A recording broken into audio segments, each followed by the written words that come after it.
तुमने कैसे कहा, ये जो तुमने ये जो बोल रहे हो, ये मंद कसा है कि तीव्र कसा है? विशुद्धि लब्धि का क्या अर्थ है? मेढे की भांति आंखें फाड़ फाड़ करके देखे कि जो कह रहे हैं उसमें तो मेरा ही हित भाषित होता है, इनका कोई स्वार्थ नहीं है, मैं ही ऐसा मूर्ख हूं जो मेरी समझ में नहीं आ रहा है, उसका नाम विशुद्धि लब्धि है। समझ में ना? अध्यात्म का ऐसी अपेक्षाएं हैं। तो वो कहते हैं कि ये जो हैं ये सब, दूसरी गाथा का अर्थ कर रहा हूं मैं, ये दाहिम निबत्ता जीवठाना कर्ण भूदाही पैडीह पौगलमयी ताहिम कहम भण्ड दे जीवो। वे प्रकृतियां पुद्गलमयी हैं, तो उनके उदय से होने वाली ये जो चीजें हैं जीवस्थान, उनको हम जीव कैसे कह सकते हैं? हम किसी रूप में जीव नहीं कह सकते हैं। देखो इसके लिए जो टीका में उन्होंने उदाहरण दिया है वो बहुत प्रसिद्ध उदाहरण है, अगली टीका में नहीं दिया, आगे और भी दिया है। देखो जिस प्रकार लिखा नहीं, आत्म निश्चय नय से कर्म और करण की अभिन्नता होने से जो भाव जिससे किया जाता है वह वही होता है। क्या कह रहे हैं? अपन कहते हैं कि मिट्टी से घड़ा बना, तो कुमार ने बनाया है ना, फिर अपन बोलते हैं कि उसे डंडे से बनाया, चक्र से बनाया। वो बेचारी जो मिट्टी उस घड़े के रूप में रहेगी जीवन भर, आगी में तपेगी, पानी में रहेगी, सारा सुख दुख उसके साथ भोगेगी, उसको ना कर्ता में खड़ा रहने देते हैं, ना कर्म में खड़ा रहने देते हैं, ना कर्ण में खड़ा रहने देते हैं। तो ये सब मुफतिया खड़े हो जाते हैं 6 तरह के, जिन्हें कुछ नहीं भोगना है। तो वो कहते हैं एक नियम है कि करण वो ही हो सकता है जो कर्म से अभिन्न हो। जिसे उस रूप रहना है तो मिट्टी ही करण है, तो मिट्टी का घड़ा मिट्टीमय होगा और सोने की चूड़ी सोनेमय होगी। ये उन्हें नियम बनाया। तो कहते पुद्गल के भाव पुद्गलमय होंगे। तो करण माना ना उसको, पुद्गल कर्म के उदय से, तो उसे कर्ण माना। अब अध्यात्म की यही तो कमजोरी है कि यहां तो कह रहे मिट्टी के घड़ा का तो उदाहरण दे रहे कि मिट्टीमय है घड़ा, और वहां वो पुद्गल कर्म की प्रकृतियां हैं, और यहां हुआ जीव में विकार, क्यों? और उसको फिर कह रहे कि वो उसी का है इसलिए उसी में हुआ है। अब इस तरह को तुम नहीं मानोगे तो नहीं मानो, मानोगे तुम्हें आत्मा समझना हो तो मानना पड़ेगा इस तरह को। कहते सोने का वर्क, वो सोने का वर्क सोनेमय होता है। उसी प्रकार बादर सूक्ष्म 1 इंद्री, 2 इंद्री, 3 इंद्री, चतुरिंद्री, पंचेंद्री और अपर्याप्त नामक पुद्गलमयी नामकरण की प्रकृतियों के द्वारा किए जाने से पुद्गल ही है, जीव नहीं। इन सबको वो कह रहे हैं। यहां तो कोई दिक्कत ही नहीं है, क्योंकि ये तो सब पुद्गलमय हैं। दिक्कत तो आगे आने वाली है, और वहां जो वो उदाहरण देंगे ना, वो घी का घड़ा वाला उदाहरण देंगे, जो सबसे ज्यादा छोटे स्तर का व्यवहार है। मोहिनी कर्म के उदय से जो जो गुणस्थान वगैरह होते हैं, वो कौन सा व्यवहार है? क्यों? तो वो कहते हैं जैसे घी के घड़ा वाला व्यवहार है। घी के घड़ा वाला व्यवहार कौन सा है? कि घी का घड़ा, आज तक घी से घड़ा बना ही नहीं है, बस सिर्फ संयोग हुआ है घी का, उसकी वजह से मिट्टी के घड़े को घी का घड़ा कह दिया। ये सबसे ज्यादा हल्के स्तर का व्यवहार, उपचय तो सद्भूत। और यदि इससे भी कोई और हल्के स्तर का होता तो उसमें नंबर डलता उसका। और आचार्य ने, अमृतचंद्र ने उसमें इसका उदाहरण दिया। देखो अभी इसमें पढ़ते हैं, इसमें कलशों में भी यही है। निवर्ते यत्र किंचित तदैव तस्या न कथंच नान्यत रुक्मेण निर्वित्य महासिकोशम पश्यन्ति रुक्मं नहीं कथंच नाशिम वर्णादि सामग्रमिदं वेदन्तु निर्माणमेकस्य हि पुद्गलस्य ततोष्टं पुद्गले विनात्मा यथा स विज्ञान घनस्ततोन्या। जिस वस्तु से जो बने वह हो वही नान, स्वर्ण म्यान तो स्वर्ण है, वर्णादिक जो भाव हैं वे सब पुद्गल जन, एक शुद्ध विज्ञान घन आत्म इनसे भिन्न। कि इन्होंने वही उदाहरण जो टीका में दिया है ना, वही उनने कलश में दे दिया है। अब इसमें थोड़ा सा झगड़ा है। 3-4 विद्वान हुए ना अपने, जयसेनाचारी, फिर पांडे राजमल जी, फिर बनारसी दास जी और विद्वानों में, तो ये रुक्म शब्द में जरा झगड़ा खड़ा हुआ। रुक्म शब्द के 2 अर्थ किए जाते हैं, एक कोई सोना भी कहते हैं, कोई चांदी भी कहते हैं, है ना। तो सब जगह तो लोगों ने सोना ही अर्थ किया है। राजमल जी ने कलश टीका में उसको चांदी लगा दिया। अब वो सोना है कि चांदी है, क्योंकि पहले उदाहरण सोने का देते आ रहे हैं, बाद में भी सोने की बात करते हैं। इसलिए भले ही स्वर्ण की जगह रुक्म लिखा हो तो सोना ही अर्थ किया है, फर्क तो कुछ पड़ता नहीं है।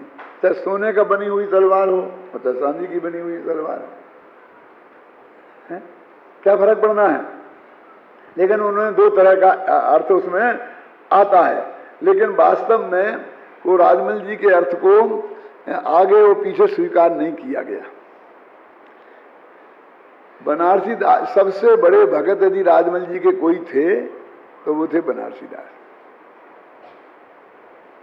क्या नाटक समय सार जो लिखा गया है वो पूरा कलश टीका के आधार पर है। जो बातें मूल छंद में नहीं है, गाथा में भी नहीं है और अमृतचंद के कलशों में भी नहीं है, लेकिन कलश टीका में जो उदाहरण दे दिया तो वो उदाहरण उन्होंने बनारसी दास जी ने अपने में दे दिया, और वो उसको छिपाते नहीं है। बहुत स्पष्ट शब्दों में कहते हैं ना, पांडे राजमल जी ने का मालबोध टीका है, उनने लिखी है, उसे पढ़ करके मेरे को, क्योंकि वे संस्कृत नहीं जानते थे, प्राकृत नहीं जानते थे, तो उन्हें तो वो हिंदी की वही उपलब्ध थी उस वक्त, तो उससे पढ़ करके ही जो कुछ उन्हें समय सार का ज्ञान हुआ था उन्होंने नाटक समय सार के पद उसके आधार पर लिखे हैं। तो हर जगह मैंने समय सार अनुशीलन में जगह जगह लिखा है, आप लोगों ने पढ़ा होगा तो, कि ये जो अर्थ बनारसी दास जी ने ऐसा किया है वो क्यों किया, ना तो आत्मख्याति में है ना उधर है, तो कभी देखो पांडे राजमल जी की टीका में है इसलिए किया। लेकिन यहाँ पर उन्होंने भी उनका साथ छोड़ दिया, उनने भी चांदी अर्थ नहीं किया, उनने भी सोना ही अर्थ किया। खाड़ो कहिए कने को, ऐसा उनका छंद है ना बनारसी दास का, है ना। हाँ कनक का जो भी है बोलो उसमें। तो मेरे कहने का अर्थ है उसमें कोई विवाद की बात नहीं है कि वो उदाहरण चाहे सोने का दो चाहे चांदी के दो, कि चाहे सोने की तलवार है, वो जो म्यान है, म्यान सोने की बनी है और उसके अंदर तलवार है। तो मैं आपसे पूछता हूं कि उस सबको सारी दुनिया से सोने की तलवार कहती है। राजपूतों के यहाँ लगी रहती है कि नहीं लगी रहती है सोने की तलवार। अब सोने की तलवार बने तो वो तलवार तो क्या चाकू भी नहीं बनेगा, उससे तो तुम्हारे केला भी नहीं कटेगा, और तो दूसरे जाने दो, क्योंकि सबसे मुलायम होता है ना फलों में, वो भी नहीं कटे उससे, सोने की चाकू से। तो चाकू तलवार तो लोहे की ही होती है, तुम्हें जितनी भी चतुराई करना हो म्यान में कर लो, लेकिन अंदर तो वो लोहे है, वो तो असली वो तो वो ही होगी, लेकिन उसको दुनिया सोने की तलवार कहती है। अब उसे दुनिया का हो चाहे मूर्ख सोने की तलवार कहते हैं, क्योंकि सब जानते हैं कि तलवार अंदर में बिल्कुल अलग है, उससे म्यान है। तो ये जो वर्णादि वाला तो ये शरीर है, ये म्यान है, और अंदर जो भगवान आत्मा है वो तो तलवार है, वो तो चैतन्य धातु का बना हुआ है। ये उन्होंने उदाहरण देकर के सिद्ध किया। तलवार का उदाहरण सिद्ध है। उस वक्त जमाने में तलवार से ही लड़ाइयाँ लड़ी जाती थी, और शौक के रूप में तलवारें फिर इस तरह से होती थी। जो बड़े बड़े राजपूत होते थे तो वो तलवार में तो कुछ कर नहीं सकते थे, सबको वही रखनी पड़ती थी। म्यान है बहुत बढ़िया बना करके, और उसकी बढ़िया चमकदार सोने की, और इसका पानी लगा लगा करके सब करते थे।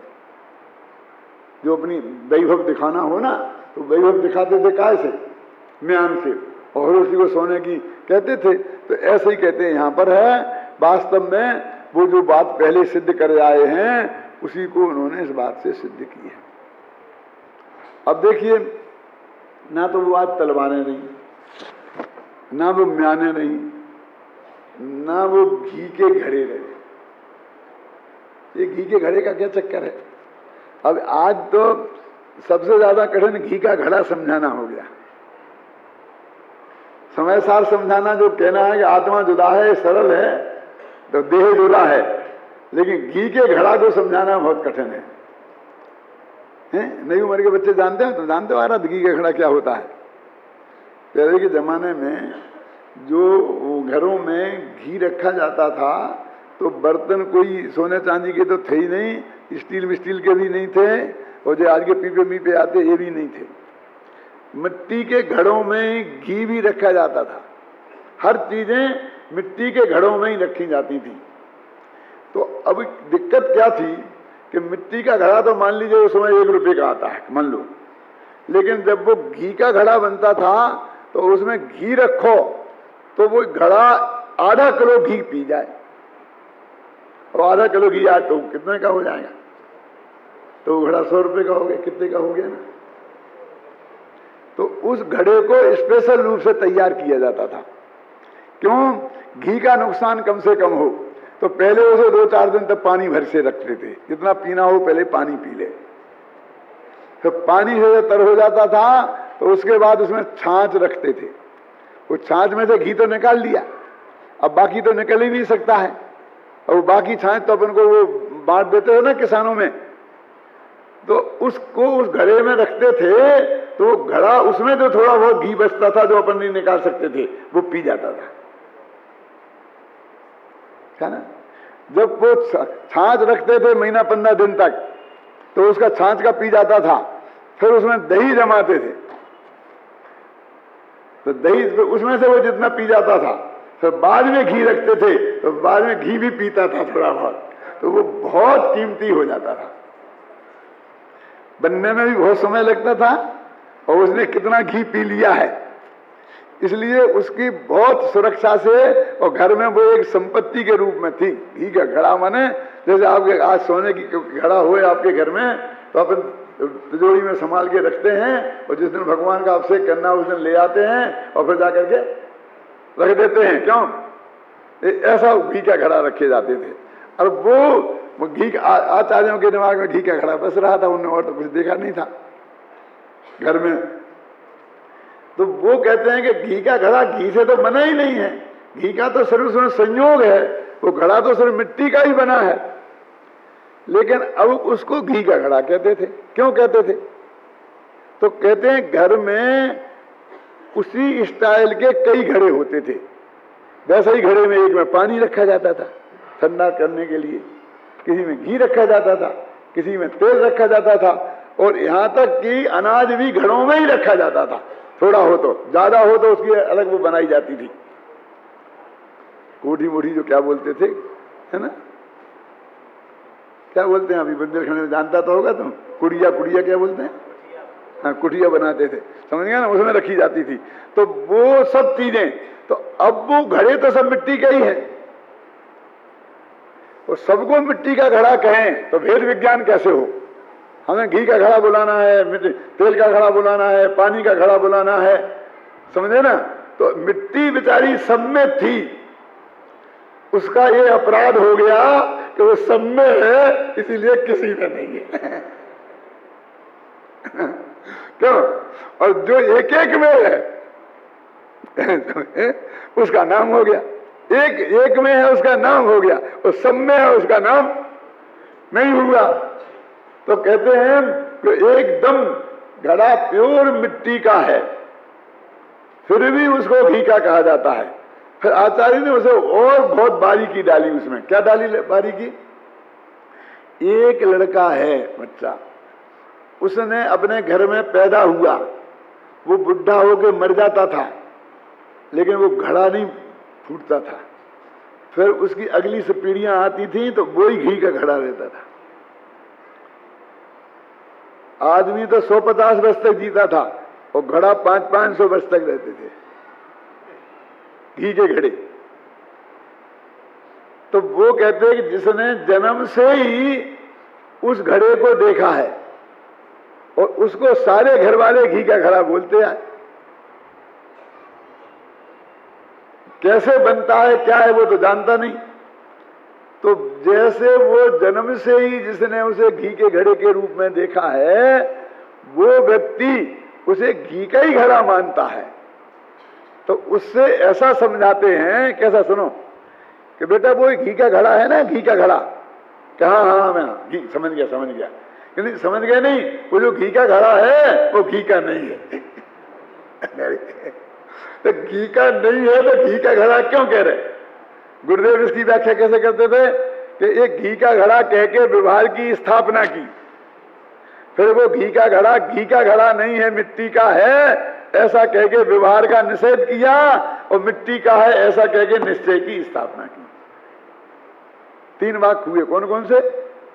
कि वो जो घी का घड़ा है ना बेटा, जहां है वो घी का नहीं है। दूसरा वाक्य, वो मिट्टी का है।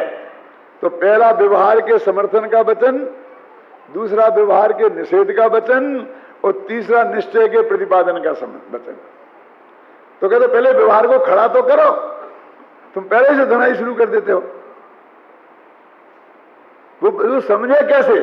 जिसने जिंदगी भर बचपन से उस घड़े को घी का घड़ा माना है, तो तुमको कहे मिट्टी का घड़ा, तो ठीक है मिट्टी का होगा दूसरा घड़ा, हमें क्या एतराज है, लेकिन ये तो घी का है ना। तो कह रहे जो हम कह रहे हैं कि ये घड़ा मिट्टी का है, तो ये हम और घरों के बारे में नहीं कह रहे हैं। जिसे हम सारा घर घी का कहते हैं, जिसे तुम अनादि से इस जन्म अनादि हो गई ना, घी का कहते आए हो, वो वास्तव में घी का नहीं है, मिट्टी का है। ऐसे ये जीव अनादि से लगा ना, वो जन्म से अनादि लगाई ना, अनादि से तुम इसको ही जीव मानते रहे हो। हाथ पैर वाले को, शरीर वाले को, हाथी को, घोड़े को, 1 इंद्री को, 2 इंद्री को, 3 इंद्री को, 4 इंद्री को, 5 इंद्री को, पर्याप्त को, अपर्याप्त को, इनको तुम जीव मानते रहे हो ना। वेद विज्ञान के लिए आरंभ से ही सारे जगत को 2 भागों में बांटा है। एक में त्रिकाली ध्रुव भगवान, अपना भगवान आत्मा, और दूसरे में 29 प्रकार के भाव हैं। और इन दोनों के बीच में हम भिन्नता तुमने जानी तब मानेंगे कि जब तुम इनका 4 प्रकार का संबंध नहीं है ऐसा मानोगे। यानी ये मैं नहीं हूँ, ये मेरे नहीं है, मैं इनका कर्ता नहीं हूँ, और मैं इनका भोक्ता नहीं। ये 4 संबंध के तुम इनकार करोगे, तुम्हारे चित्त में ये बात अच्छी तरह से जम जाएगी, तब हम मानेंगे कि तुमने इनको जुदा जुदा समझा। क्योंकि हमारी ऐसी आदत है कि हैं तो हम जुदे ही जुदे, लेकिन फिर भी उनकी चिंता तो थोड़ी हमें रहती है ना। उनकी देख रेख करने की जिम्मेदारी तो हमारी है ना।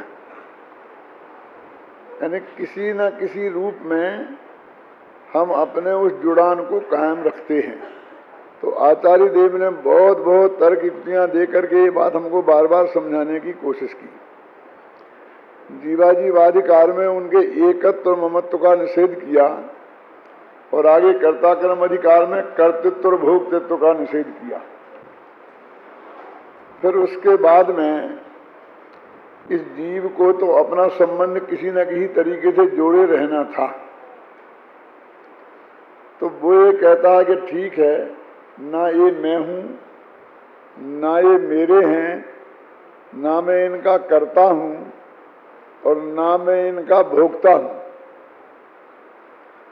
ये बात हमने बिल्कुल पक्की और नक्की आपसे मान ली। लेकिन आप तो एक बात बताओ कि ये जो काम हुआ है ना, ये कैसा हुआ, ये कैसा लगा आपको? क्योंकि समय सार के बीच में ये हॉल के काम में तेरे कहाँ से पहुंच गया,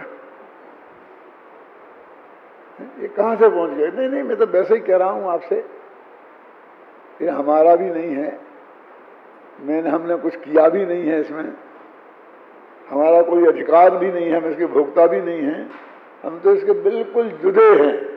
लेकिन है कैसा? यानी काम तो एकदम ये बना हुआ है। बस हमको आपसे इतना ही समझ।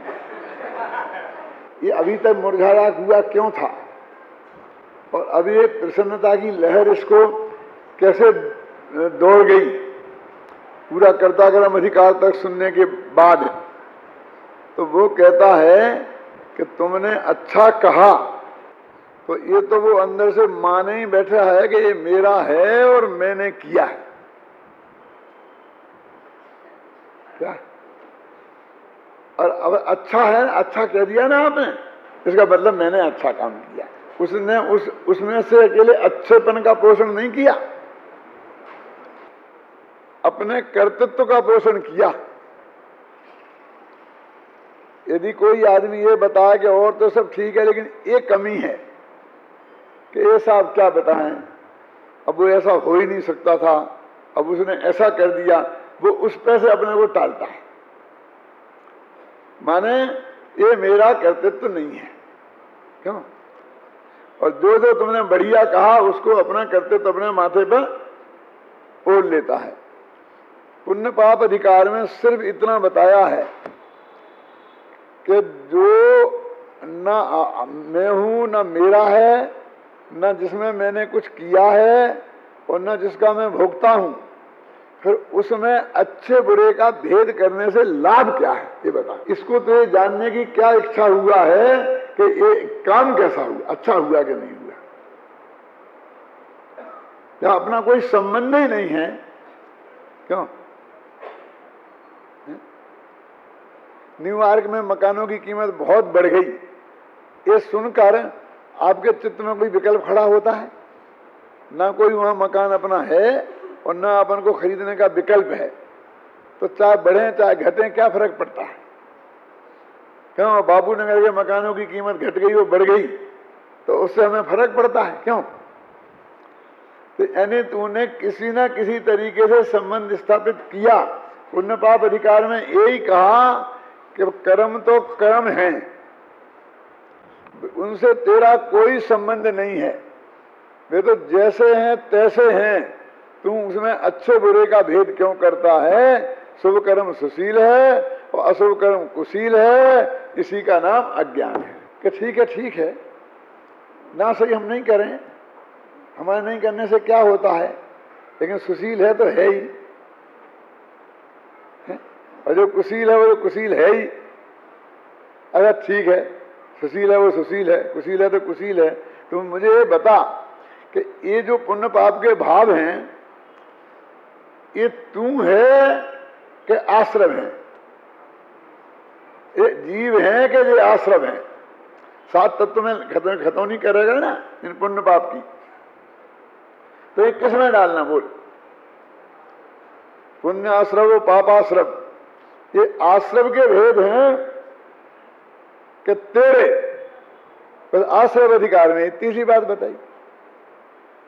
यानी कहीं भी किसी भी तरीके से तुम्हारा कोई संबंध इनसे नहीं है, उसे तोड़ने के उन्हीं की पूरी बात करी। और जब वो भेद विज्ञान करा चुके तो संवर अधिकार में उनने लिखा है भेद विज्ञान के अभिनंदन का अधिकार है। पहली पंक्ति पढ़ना। अमृतचंद्राचार्य ने क्या लिखा है? ये भेद विज्ञान का अधिकार नहीं है, ये भेद विज्ञान के अभिनंदन समारोह का अधिकार है। तो निकालना, इसमें संवर अधिकार के कलश है ना, उसके 3-4 कलश लास्ट के निकालो। संवर अधिकार में 3-4 कलश लास्ट के। ये भेद विज्ञान के अभिनंदन का अधिकार है। इसमें भेद विज्ञान का अभिनंदन पत्र छपा है। अंत के 4-5 छंद निकाल लो।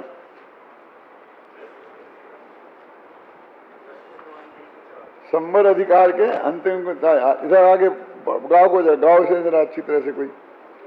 हाँ, भेद विज्ञान के अभिनंदन के अधिकार है ना, है? कौन सा पेज निकला? हाँ, 104। हाँ हाँ 127 से पढ़ो। ज्ञान के इस अविरल धारा प्रवाह से कैसे भी कर प्राप्त करे जो शुद्धात्म को, और निरंतर उसमें ही स्थिर होता जावे, पर परिणति को त्याग निरंतर शुद्ध हो जावे। वेद ज्ञान की शक्ति से निज महिमा रत को शुद्ध तत्व की उपलब्धि निश्चित हो जावे। शुद्ध तत्व की उपलब्धि होने पर उसके अति शीघ्र ही सब कर्मों का क्षय हो जावे। आत्म तत्व की उपलब्धि हो भेद ज्ञान से, आत्म तत्व की उपलब्धि से संवर होता। इसीलिए तो सच्चे दिल से नित प्रति करना, हरे भव जन भव भावना भेद ज्ञान की, हरे भव जन भव भावना भेद ज्ञान की। सच्चे मन से बिन विराम के तब तक भाना, जब तक पर से हो विरक्त यह ज्ञान ज्ञान में, स्थिर ना हो जाए अधिक क्या कहे जिनेश्वर। अब तक भी हुए सिद्ध आगे होंगे, महिमा जानो एकमात्र सब भेद ज्ञान की। और जीव जो भटक रहे हैं भव सागर में, भेद ज्ञान के ही अभाव से भटक रहे हैं। भेद ज्ञान से शुद्ध तत्व की उपलब्धि हो, शुद्ध तत्व की उपलब्धि से राग नाश हो, राग नाश से कर्म नाश, और कर्म नाश से ज्ञान ज्ञान में स्थिर होकर शाश्वत हो जावे।